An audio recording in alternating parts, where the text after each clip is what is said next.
Crispy, you blazing.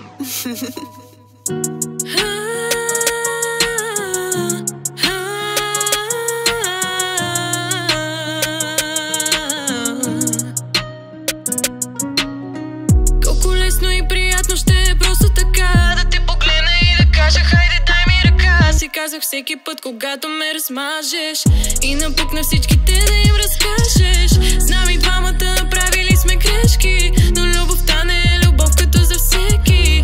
Трудно грешките ни аз ще ги забравя, и снимките с тебе аз ще ги запазя. Запазя, запазя. Сега и втория куплет, аз отново съм без теб и не мисля да показвам още слабо за напред.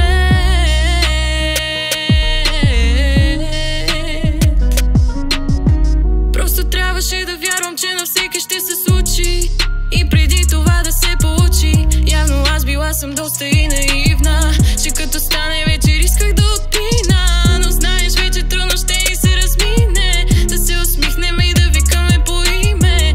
Нашата любов угасна твърде неусетно, а всичко уж ни беше толкова перфектно. Перфектно.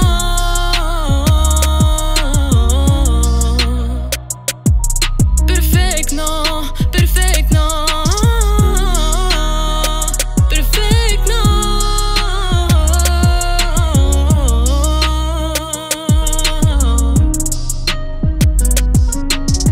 За последен път аз ще кажа просто това: прекалено много те обичам, знаеш го, да.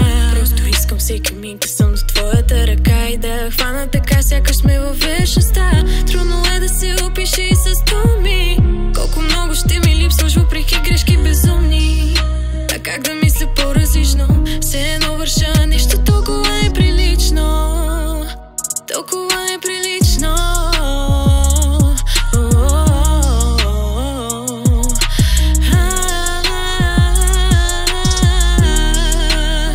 Толкова неприлично.